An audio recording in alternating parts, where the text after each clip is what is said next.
public.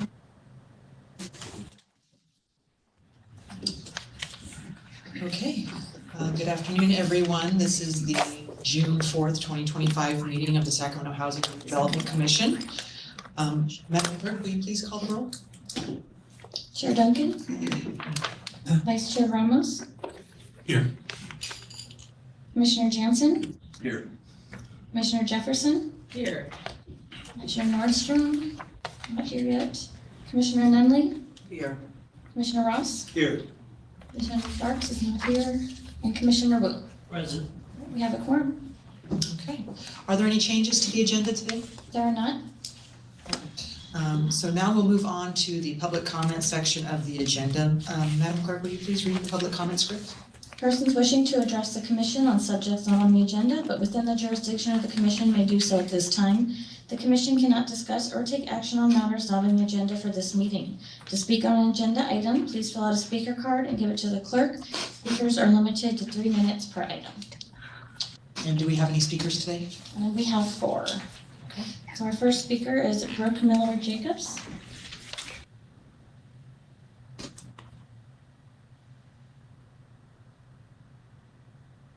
Good afternoon, and thank you for your time this afternoon. I'm gonna keep coming, so I'll see you every month, every 2 weeks. But according to the Housing Authority of the County of Sacramento, your AOCP document states federally assisted housing is intended to provide a place for residents to live and raise families, not a place to commit crime, to use or sell drugs, threaten, intimidate, harm, or terrorize neighbors. It is the intent of the Housing Authority to fully endorse and implement a policy designed to help create and maintain a safe, crime, and drug-free community and protect program participants against threats to their personal and family safety. Powerful, easy, not so easy here. This is not happening at Alder Grove. It's not happening at Marina Vista. It's spilling over into the other neighborhoods. The violence is getting worse. Every month I'm gonna come here and tell you this. Over 700 calls for assistance to SAC PD were placed from just Marina Vista in 2024. Why is SHRA normalizing violence and crime on their properties? Why is SHRA just checking off the box on putting residents in housing no matter how unsafe that housing is? Because whatever you've done in the past, 2010, 2018, 2023, so far is not sufficient, and not enough. On May 14th, we had another drive-by shooting. I love laying on my stomach in my house crying. So does my daughter and my husband and all the other residents. That's what we have to do almost on a weekly basis. I heard the gunshots at Target, which is on Broadway and Riverside, 6 blocks from Marina Vista. I heard the automatic assault rifle from the parking lot of Target and fell down on the ground because I knew it was coming from Marina Vista again. Gosh, I'm just so tired of coming here and begging and pleading. We need help. We need to reduce this crime. It's vital that SHRA and SAC PD work together. I'm asking for real-time access to camera footage by SAC PD, strong management on site to enforce the rules, monitored and limited access by gates into the property, license plate readers. They're going through our property to get down there. More cameras in public areas, and I mean they, whoever's coming in and creating these problems. They're going through our neighborhoods. We see them. More cameras in public areas. A taxpayer-funded public housing project should be the safest place to live because the city and our governments are responsible for keeping the tenants safe, but this is the least safest place to live. As taxpayers, we demand that our neighborhoods be safe. Thank you. Thank you. Next speaker. Next I have Karen Corbs.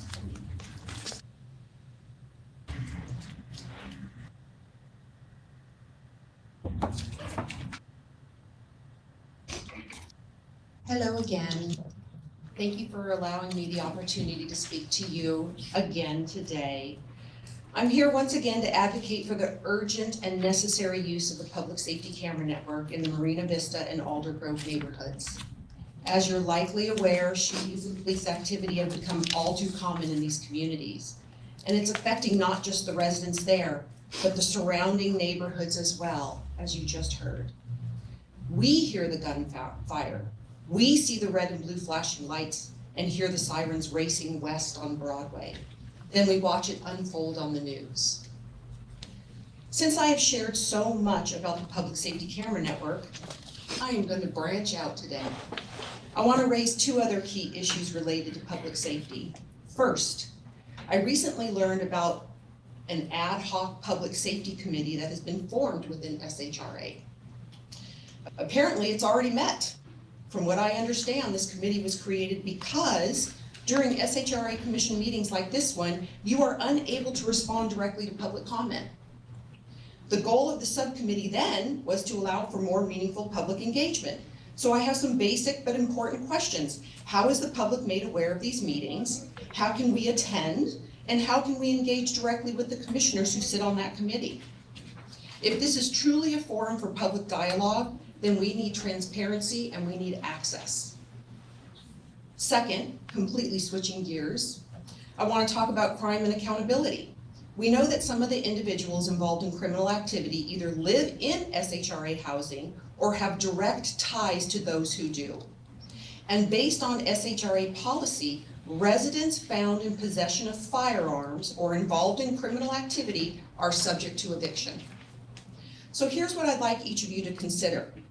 Given the level of shootings and ongoing criminal activity in these neighborhoods, how many evictions do you think have occurred in Marina Vista and Alder Grove due to criminal behavior since January of 2024?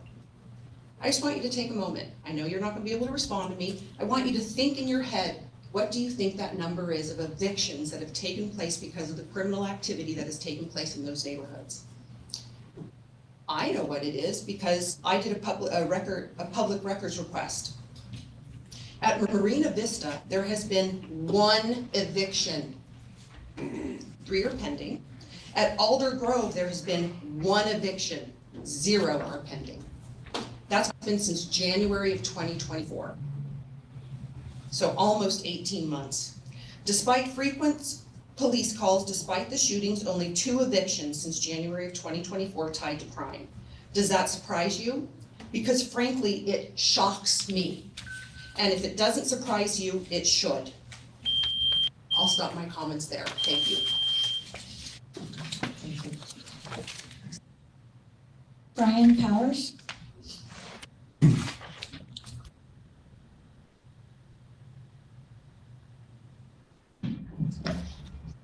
I guess I'm really mostly sorry I have to be here again. I'm compelled to do this. I can't believe what's going on down there. That May 14th incident, and I'm sure you're aware of it, a 21-year-old man named Daryl Curry was murdered in Marina Vista.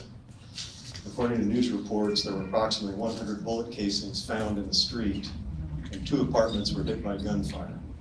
It's pure luck that no one else was injured or killed, including children. I'm not here to blame the commission for Mr. Curry's death or what's going on there, and I know and appreciate that you're all volunteering your time as commissioners. This shooting and his death and all the other things that have gone on there show that once again there's an emergency in Marina Vista and Alder Grove that needs to be dealt with immediately.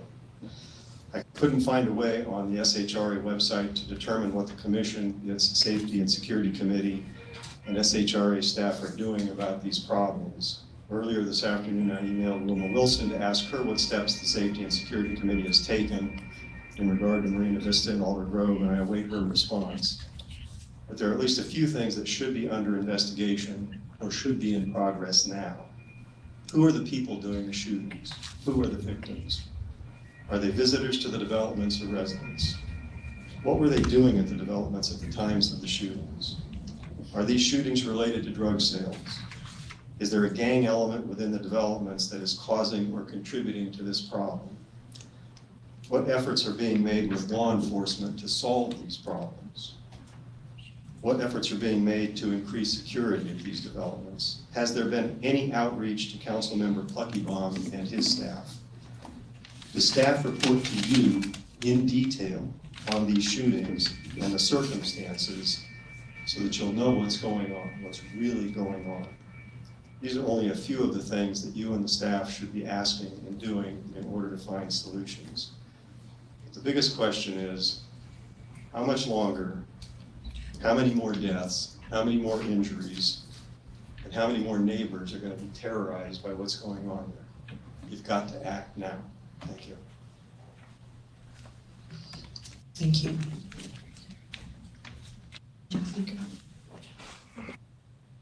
Jeanette, Danielle, quiet as Okay, yeah. smoke. Sorry, Say that, sir. sorry. My name is Jeanette Malcolm, sorry. And I'm speaking on behalf of my sister, her name is Danielle Cutis. And hi, good evening, sorry, really nervous, but, I have my sister, she has actually been treated really unfairly by SHRA. It started, gosh, I could go, I don't wanna take it too much time, I know you guys have other important issues to talk about too, but it all began back in 2010, really, with SHRA. She was, she hasn't been reunified with her children, it's a mess, but I wanna speed it up to 2022. She was, actually was SHRA 2 program, I don't know if you guys remember the SHRA 2 program, it just went away, I don't know where it went, but she was approved for that program to, to be able to get somewhere to live. It was approved and everything, she has all her documents from that day, and it just disappeared. So it displaced her, put her back out on the street. From there, she went to SSHH, I don't know if you guys remember that program, Sacramento Self-Help Housing. She got placed there. They, somehow the person that owned the home there, they were all kicked out.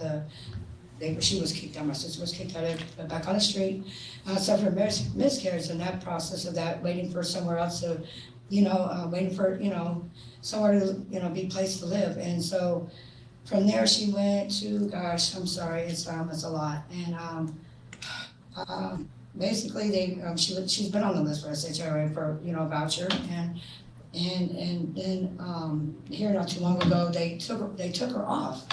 She was on the list for Marisol and a couple other places, and I'm just really all over the place. I'm sorry, but she's been treated so, and me and her begun the journey together, and I've been housed, thank God, and I appreciate everybody from SHRA, you guys are awesome, but I just not understanding why she's still not.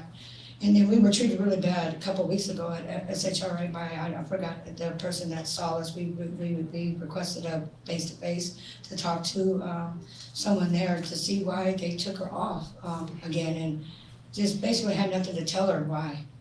And she's totally just, and now she's at Hotel Berry, and it's awful. Living conditions are, it's infestation of rats, rodents, there are bed bugs, there's roaches, she's lost numerous of things, during her refrigerator. It's just horrible. She's been there dealing with that for 2 years. And, her case manager from Hope Cooperative, I'm not trying to bash Hope Cooperative, but they've been really treated her really bad, really unprofessional. I believe that's my say on it. And I just want her to be able to call home, I don't think anybody should be able to live with those rodents. I mean, and I don't know what, that's another issue I talked about last week with City Council, to see what they could do about that too as well, because there's veterans, there's older people that are scared to speak out, and don't know what to do, So I go over there and help my sister all the time by sanitizing and everything. It's just really, really bad. I just wanted to ask you guys if there's any way we can help figure out where she didn't go wrong anywhere, but I don't know who went wrong where, but to get her in a nice, clean apartment and get unified with her children.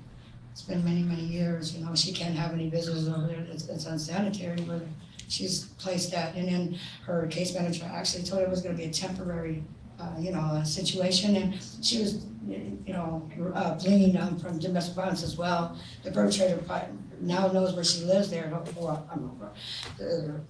Hotel Berry, and so it's really scared for that too, and so it's just, I wanna find her somewhere clean and safe and happy. Thank you guys very much. Thank you.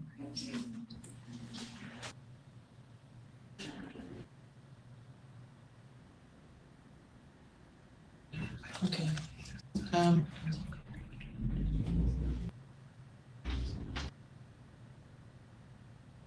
I'm gonna ask is there someone from SHRA who can assist Jeanette? Thank you. Okay, so we will move on to the consent items on the agenda. Madam Clerk, will you please read the consent item wording? All matters listed on consent are to be approved by one motion unless a commissioner or the public requests that separate action is taken on a specific item. All right, can I get a motion to approve the consent items? Madam Chair, Yes, sir. on the minutes, it shows me as absent last month and I wasn't. Commissioner Jansen was present. I was late, maybe 1 minute late, maybe. That correction, and we can move with the correction. Thank you. So you're moving, And I'll move the consent calendar. Commissioner Jansen moves, and I believe That's okay. as amended, yes. And Commissioner Wu, I believe I heard seconded. Okay, if there are no objections, we will pass the motion. Hearing none, the motion passes unanimously. So we'll move on to the discussion items. Madam Clerk, will you please read item number 2? Approval of loan restructuring for Rio Linda Manor. And we have a presentation from staff. Yes, good evening, Christine Weichert.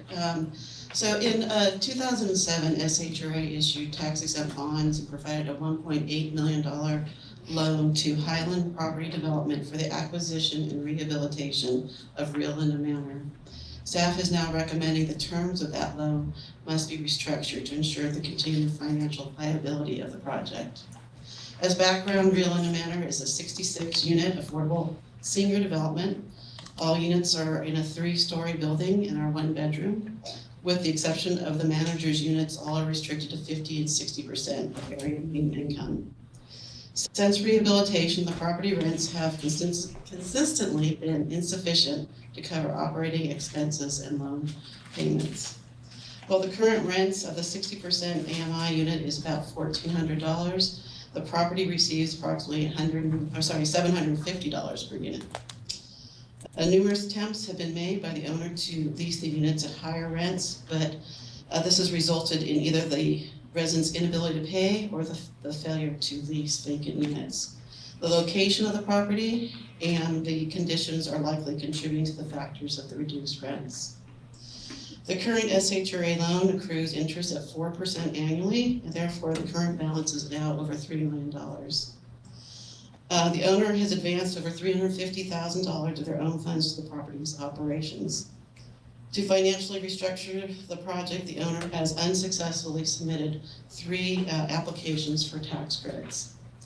However, even with the allocation of tax credits, it is unlikely the property will be able to generate enough income to make payments on the SHRA loan. With the bank loan maturing in September, the property's ability to continue as affordable housing is dependent upon SHRA's restructuring its loan.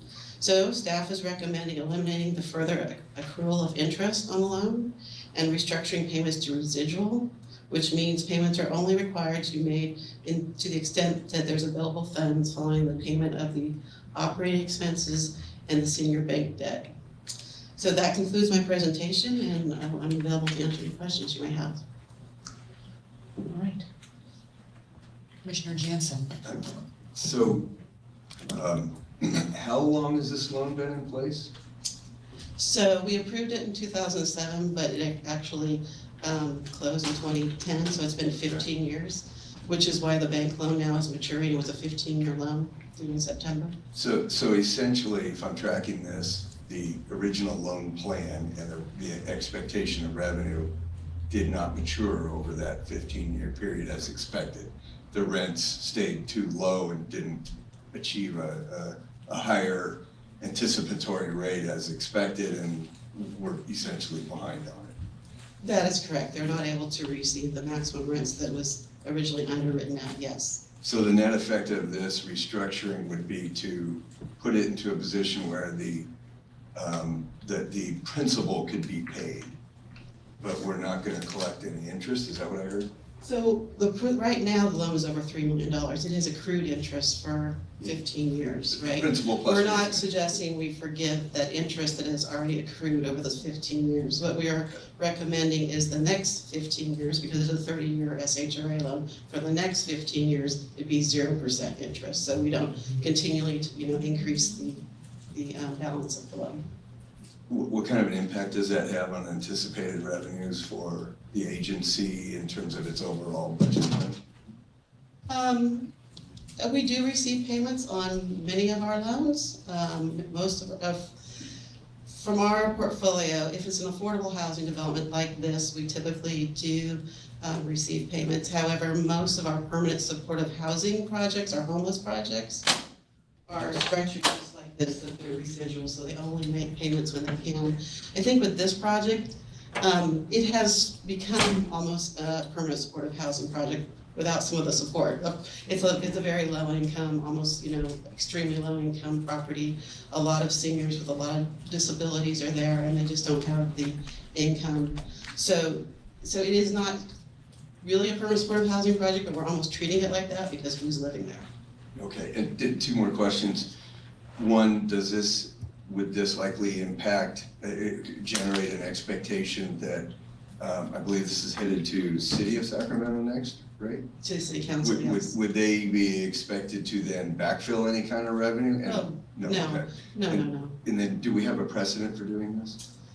It's very unusual that we restructure a loan without some additional larger refinancing for rehabilitation. I will say this as unusual, but usually, so we do this with loans if it's coming forward, they've got new tax credits, and we look at the whole financing structure and make adjustments to previous loans. It's a little unusual to do it a standalone at this point, but honestly, this property will not be able to continue in operation for these 66 seniors if we don't do this. The bank has made it very clear that they're willing to provide a new loan, but only with the understanding that SHRA will, do what we can to assist the property as well. Yeah, thank you. Commissioner Ramos. Yeah, so I'm wondering, does this just delay the inevitable? Like, it sounds like they're having issues in terms of not being able to raise the rent or fill vacancies. So does this just mean that they're going to run into the same issues a certain number of years down the line, especially if property costs or other maintenance costs increase and the rents aren't covering that? So does this fix the issue, or is there a possibility that it's delaying like some other future intervention that will be necessary to save it 5-10 years down the line? I think it fixes the issue for now, for the next 5 years, but I do think there has to be, they do need to realize some additional funding, for example, new tax credits, which they're now eligible for after 15 years. There does need to be a larger restructuring of the, and improvements to the building. So I don't think this means this is inevitable. This project will, I think there will be, it will result in a fix at some point, but I can't tell you exactly when that would be. Okay, and then they applied twice for tax credits, but was that because they applied too early or because of the competitive nature of it? Is there a sense that there's a greater likelihood that that will come down the line? Tax credits are very, very competitive now, and they're really geared to be successful for new construction. So it is very difficult for a project that's a rehabilitation to be able to receive tax credits. That said, it is very common for projects to continually try multiple times, as you know, to get it. So I'm not saying they're not going to get a tax credit award. They could, but it is difficult for a rehab project. Thank you. Thank you. Commissioner West. Thank you. Sorry, I went too fast. Thank you for your presentation. My question has to do with the statement that you made. Because of the condition of the property, it is making them not be able to likely achieve, a higher market rent level. And so that's keeping the rent down low.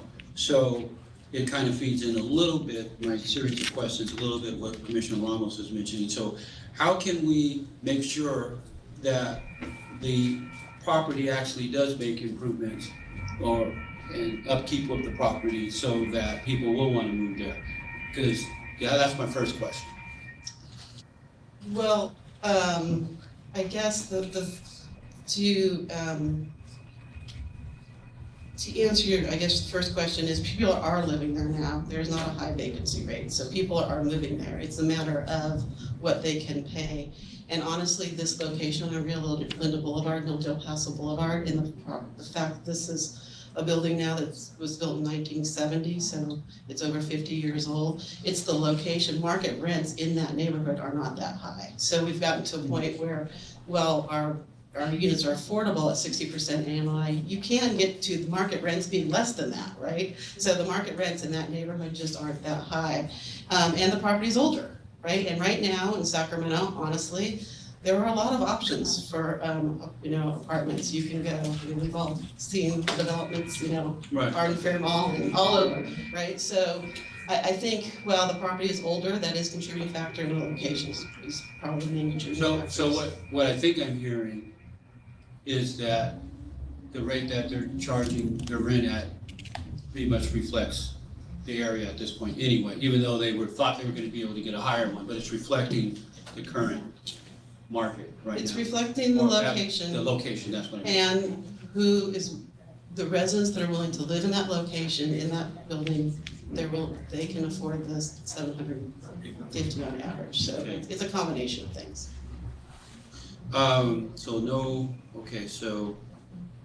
So the other part would be, I guess my other question, instead of,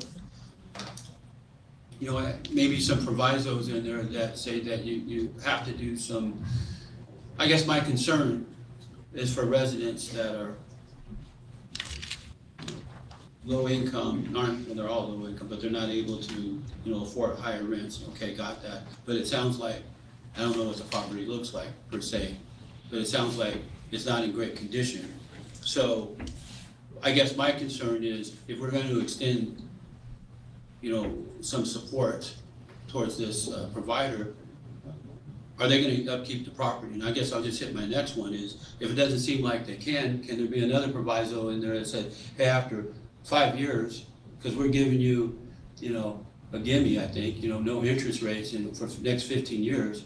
If you're not making improvements to your property and upkeeping it, then maybe in 5 years, and we're gonna ask you to sell it to somebody else. Because I think, I don't know, I just have concerns for the residents, because it seems like it's a property that's deteriorating. It sounds like from your presentation, I might be incorrect, but it sounds like it's in deterioration.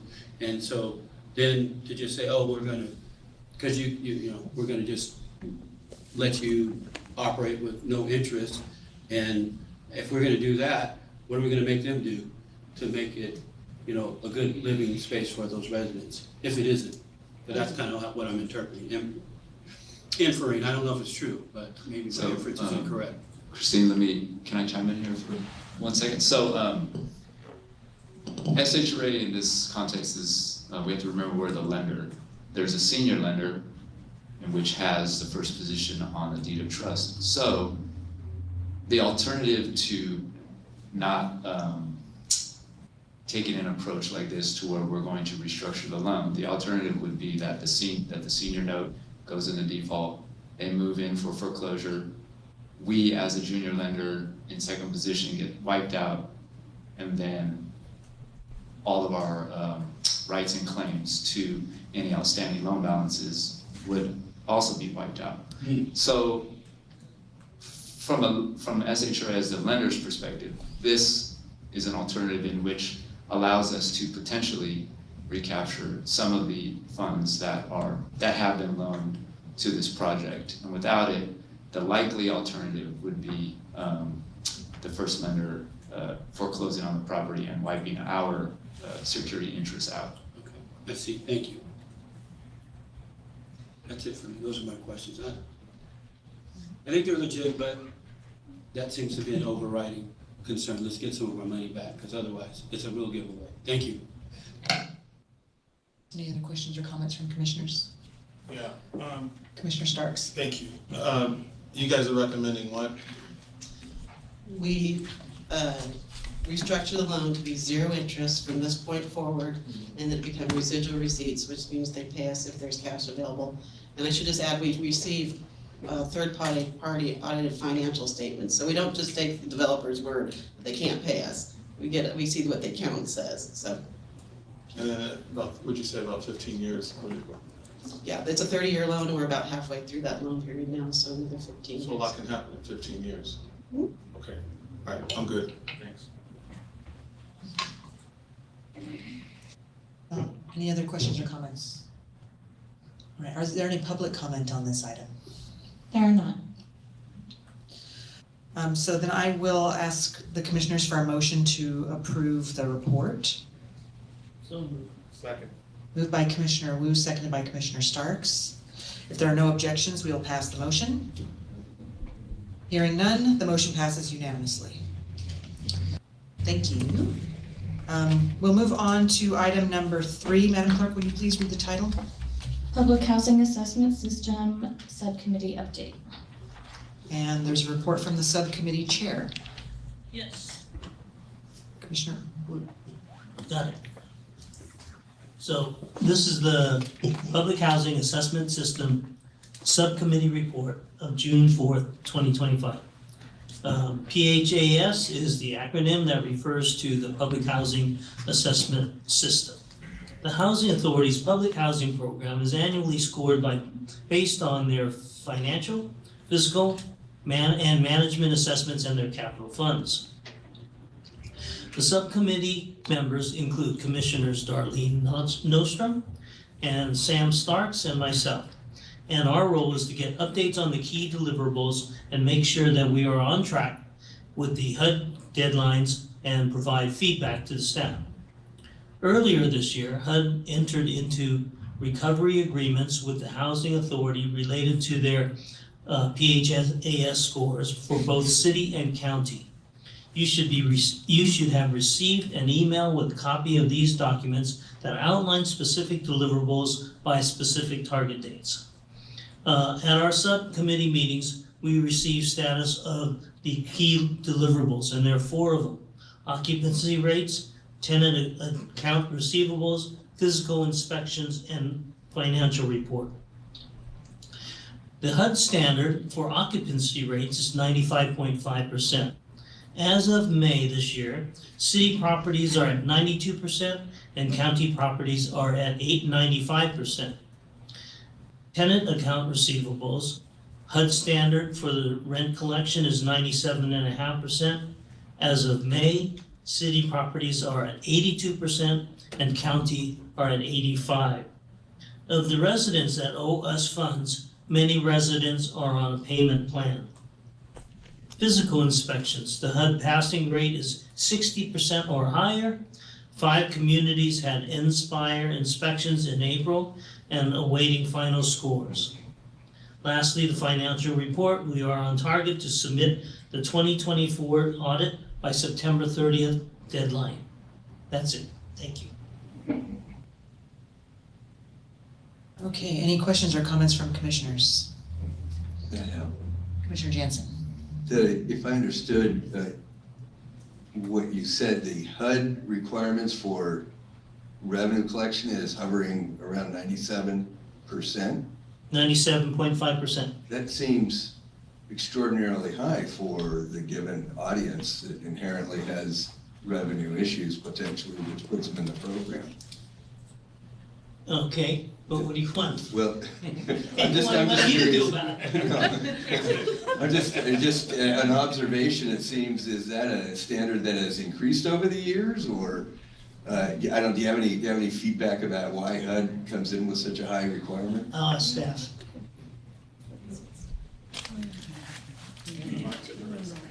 Hey everyone, Mark Hamilton, Director. So you do have to keep in mind that all the rents are subsidized at 30% of the tenant's household income. I think that's why the requirement is so high, because the rent is already at a subsidized level where the tenant's income is already taken into consideration. welcome to California, right? But Yeah. is that a national standard? Is it, how do we perform on a national? Yeah, so that is the upper threshold for the HUD standard is at 97.5% rent collected in order to score maximum points. So it's a scale based off of percentage, and part of our plan is to try to get as close to that 97.5% that we can. So it's a goal.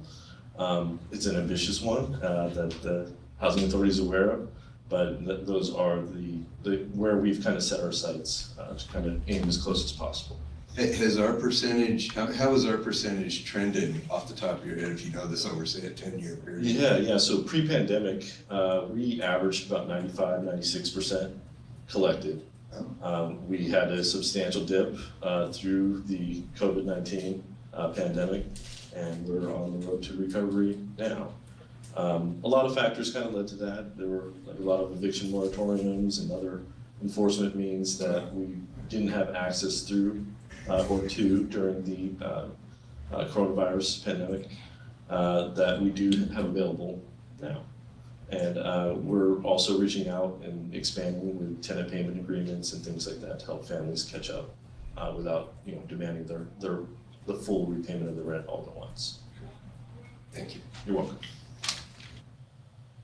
Commissioner Ross. And question, I may have missed the stat. Where are we at now? At what percentage? We're at 90? 82. 82%. 82% for city and 85% for county. And then the other question, I may have missed it. When did that meeting take place? When is it? Right after your safety meeting. Yeah, also last month. Okay, got it. Okay. Thank you. Any other questions or comments from commissioners? All right, are there any public comments? There are not. We'll now move on to the Deputy Director's report. Thank you. Good evening. I don't have much other than the next meeting is July 16th. And Amber sent you an email with a couple of grand openings, and also Mary Liz is opening up the wait list for project-based elderly housing. It's on June 24th, so there's an email that you should have received. So that's all I have. Okay, thank you. Thank you very much. July 16th, yes. July 16th. So the only report that I have, our Safety and Security Subcommittee did have a meeting today at 3 o'clock. It was an off-site meeting. So usually our meetings are currently set to be at 3 o'clock before this meeting. But we'll have to look at whether we're going to have it on July 16th or I guess that's the question for me. If we're not meeting on the July 2nd for a commission meeting, is it possible to have a subcommittee meeting? You are welcome to meet whenever you would like. All right. So, well, we can discuss with each other if we want to have a meeting there. So those subcommittee meetings are posted online, the agenda for them? They are not. Okay.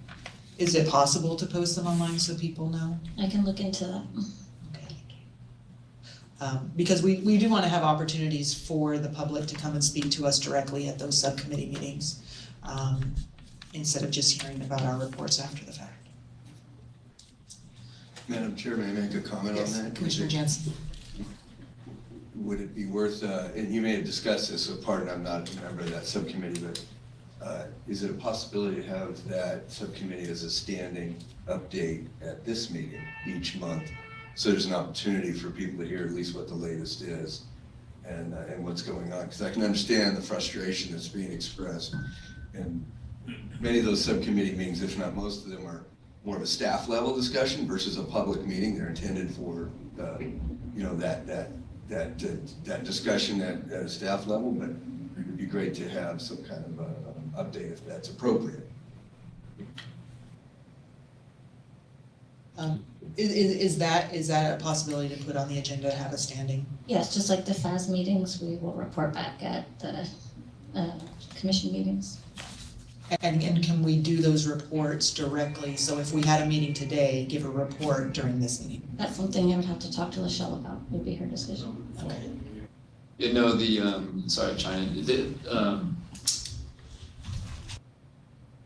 usually it would follow the same procedure, so if you had a meeting, for instance, today, you would report back at the next meeting. Yeah.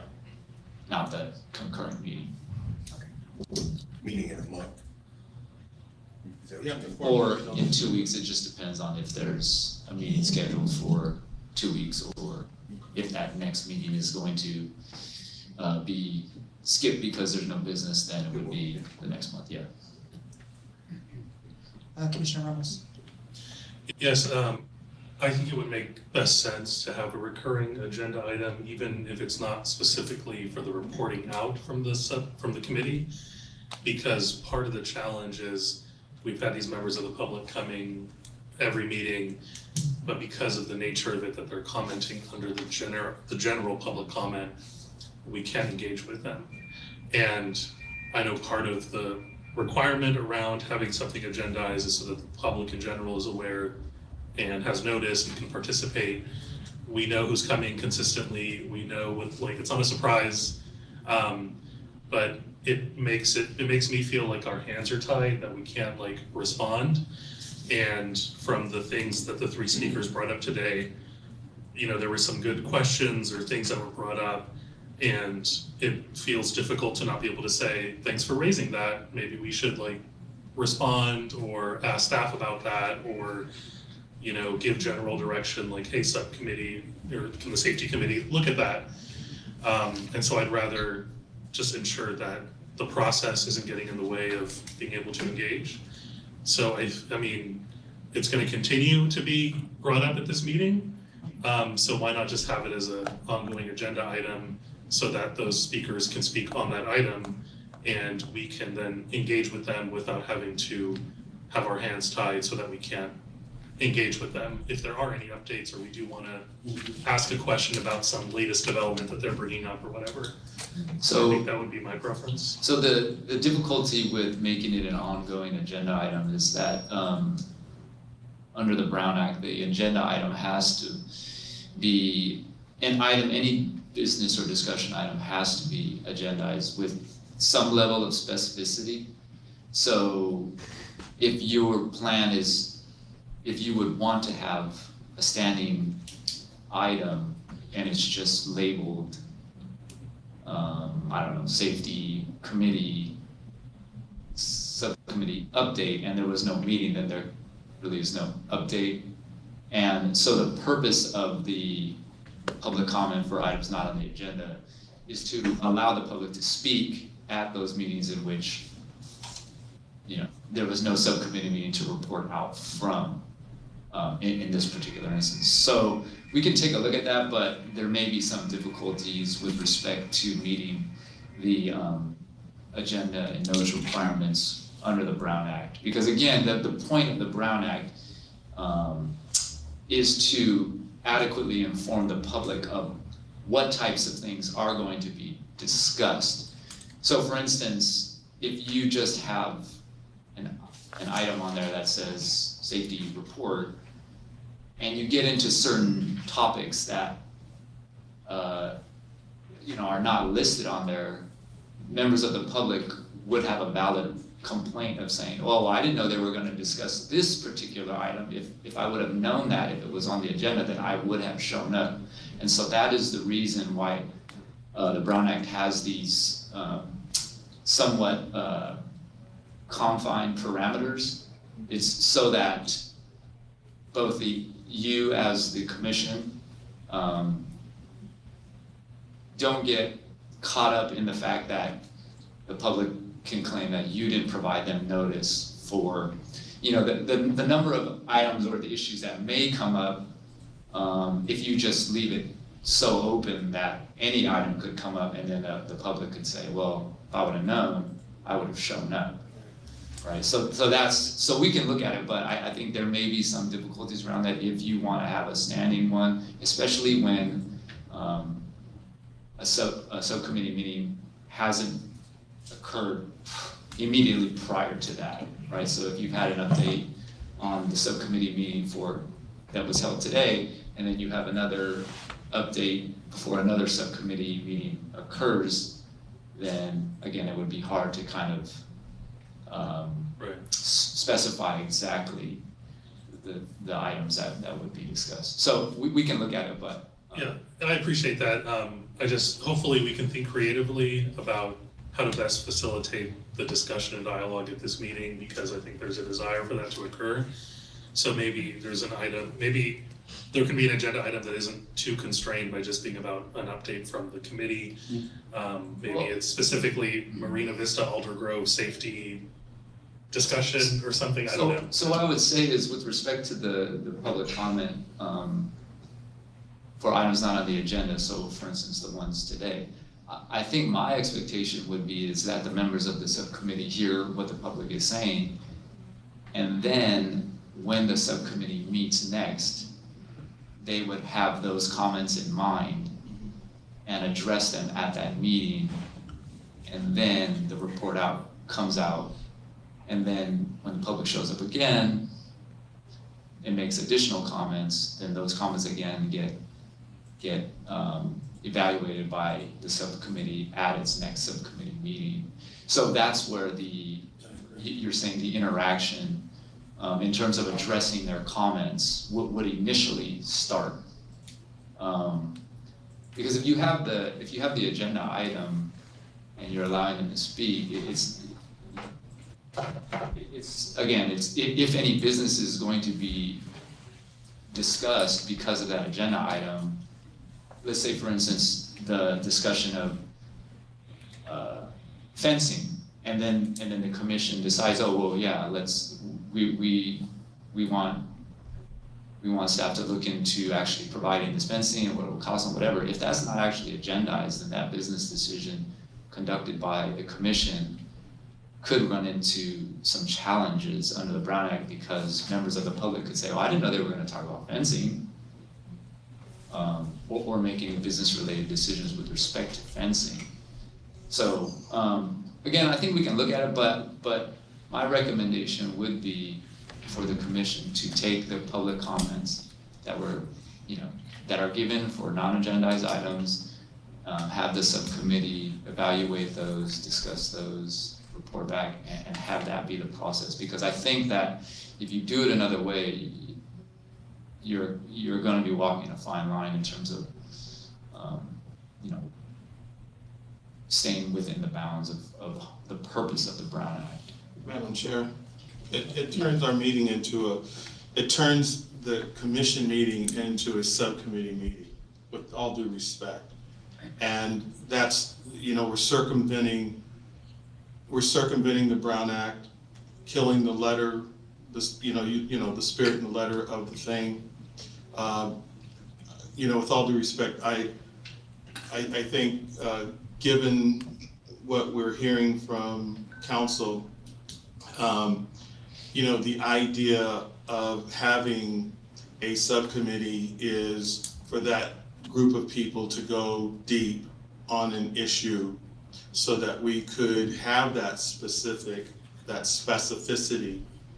on a specific issue that needs more light from a commission perspective, then the commission become a subcommittee with any and all issues brought up in real time. So that's my perspective. Commissioner Ross? Yes. Are you still? Were you done with your comments? I might jump back in, but go ahead. Okay.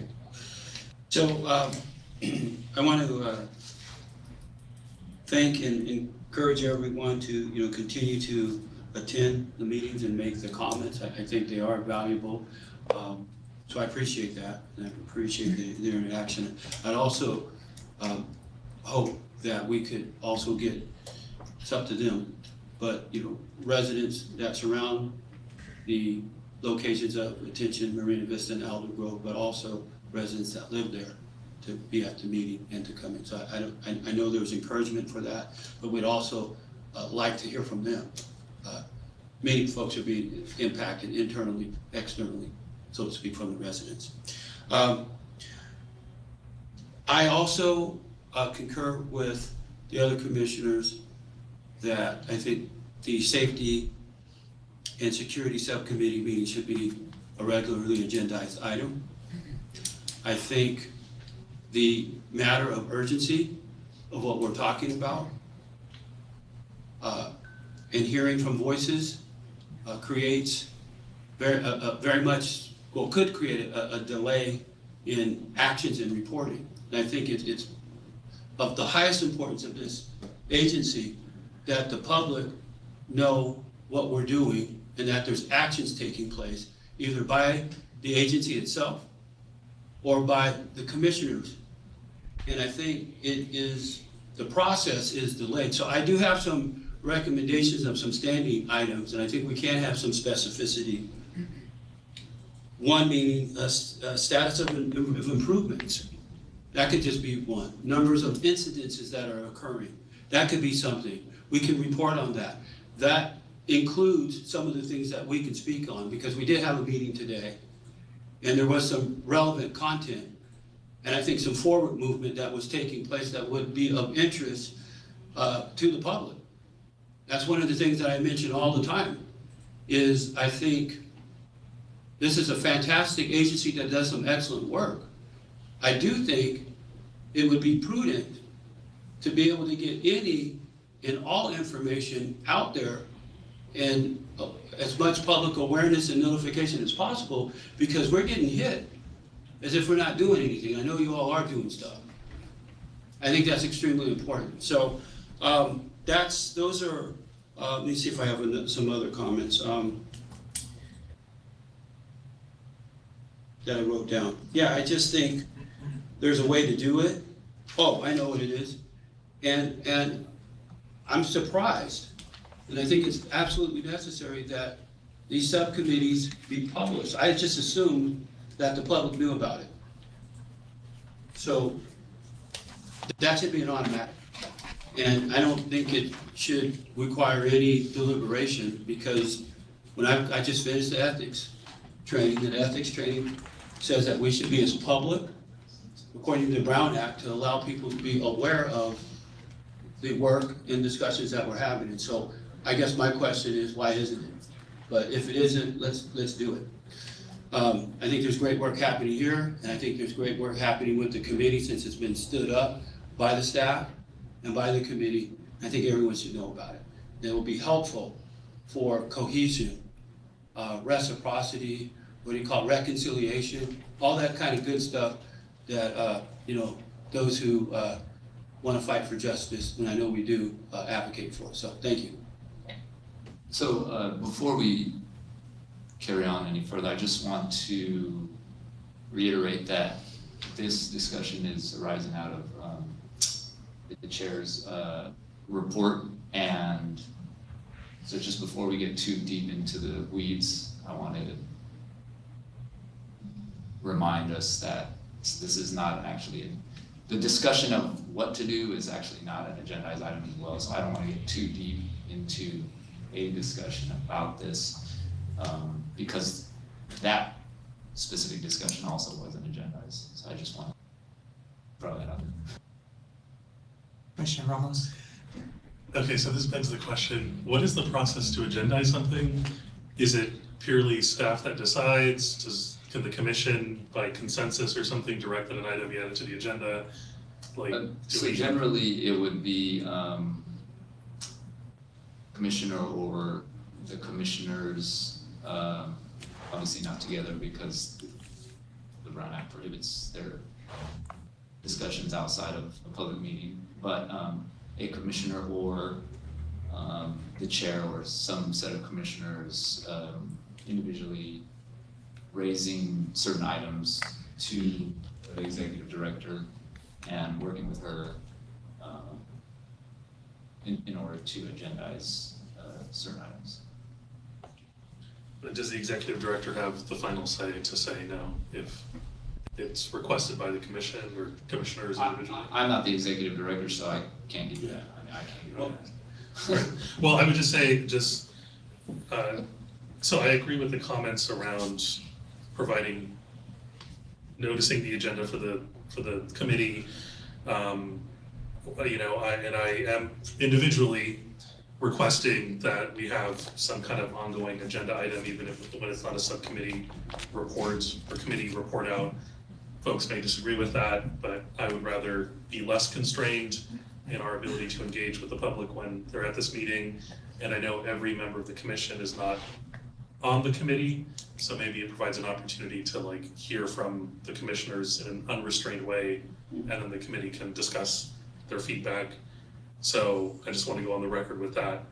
But looking forward to hearing back hopefully from Mr. Nakano on if there is a possibility to add something to the agenda at a future meeting. Yeah, so the first question for us would be legally whether, you know, we can find ways through the public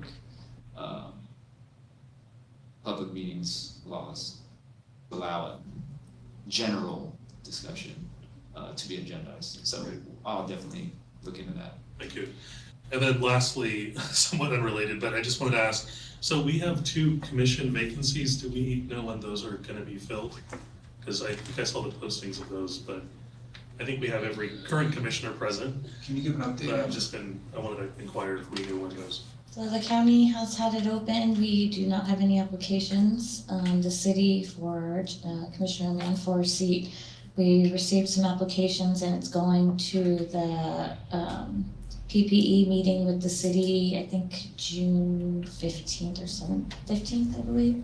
So we may have a new city commissioner by the end of this month. Yes, so the PPE committee hears it first and they make a recommendation to city council, which will probably go in July or August, so they will appoint someone. And then for the county seat, there just haven't been any applications? Correct. And what district is that, do you recall? I wanna say 2.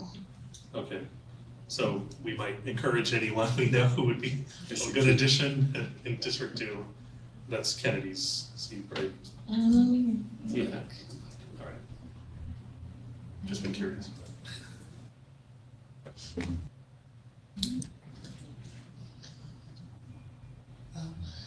Commissioner Ross. Yes, I'd like to hear what the response is, what District 2 is. It's 5, Hume's district. 5, Hume. At you. So I guess my comment is, I can, reiterate my comments for the commissioner's report part.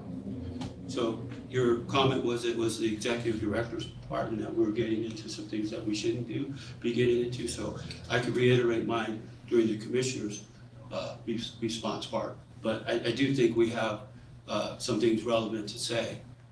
And this is extremely important. And I also would like, if there's any of the committees and commissions that I sit on, that I'm aware of, all members of the board can agendize an item. So if you're saying that we can't, and if you could please cite that for us and tell us why we can't. But I think we can, but I could be wrong. But any other ones, commissioners or members can bring up a item to be agendized. So I think that is the preference of this commission, but we can take a poll later on. But we can save that for the commissioners' reports. But I think there's a consensus here that this should be a standing agenda item. So that's my comment. But I can save mine till that part in time. Thank you. Commissioner Jansen. Thank you. I don't mean to put council on the spot, but maybe there's an option here. If the generalized discussion is a challenge from a Brown Act standpoint, we need to agendize, perhaps the subcommittee, maybe the sub-council can help us with, can set forth a schedule of topics that can be then agendized over a series of meetings. We could post that, we could have, to use your example, fencing, right? Random, we're gonna talk about fencing at this meeting, we're gonna talk about cameras at this meeting, we're gonna talk about whatever the case may be, as long as they can be a little more narrowly constrained. And I'm thinking of this a little bit from a workshop almost standpoint, but we're not talking about action items, we're talking about discussion.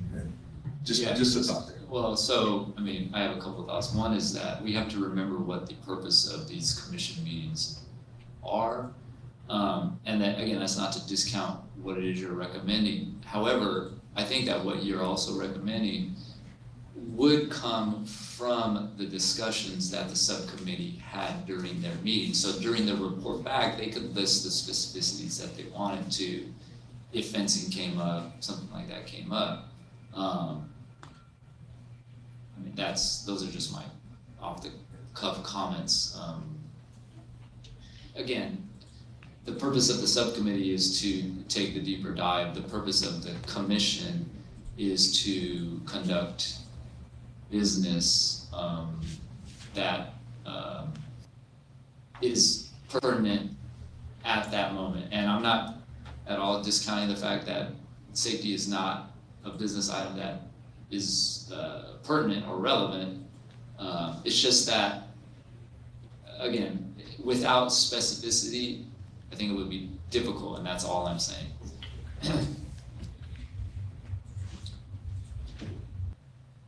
I don't know if there's any confusion, but as far as I understood, the Safety and Security Subcommittee was formed because we cannot respond to the public at the commission meeting. So we were to have these subcommittee meetings so that there could be a more free-flowing discussion with the public. Is that correct?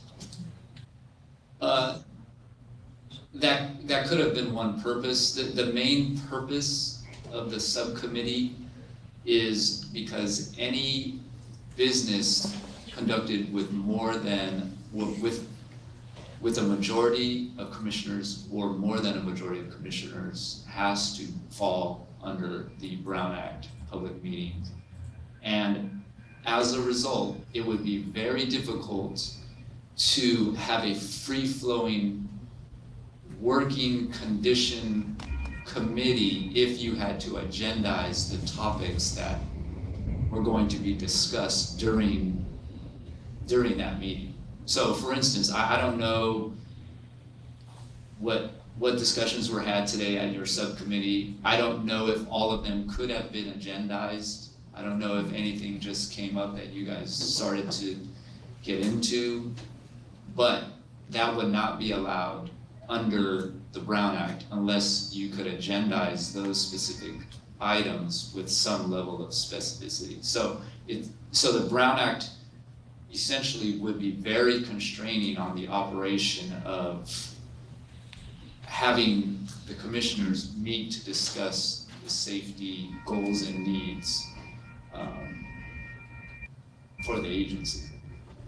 So it sounds like there's multiple tiers with the Brown Act. So one is that you can't have a quorum, which a subcommittee would not. Anytime you have a quorum, the Brown Act is triggered. Right, so we don't have a quorum with the subcommittee. Correct. So therefore you don't have to agendize the meeting, you don't have to notice the meeting 72 hours in advance, you don't have to meet any of the Brown Act requirements. And so because those requirements are not required, it allows a more free-flowing discussion for whatever item that may come up.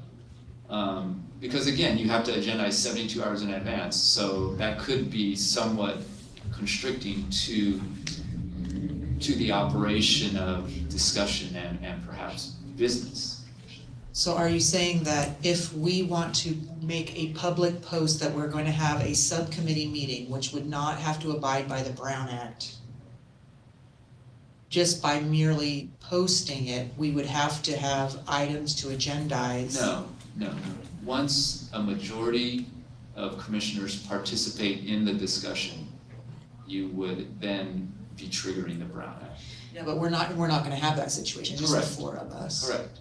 So we can have a free-flowing discussion with the public correct. at every subcommittee meeting You without You having could, but topics. again, and I'm not here to at all give advice on how the subcommittee should be run, but I think it depends on what the goals of the subcommittee are, because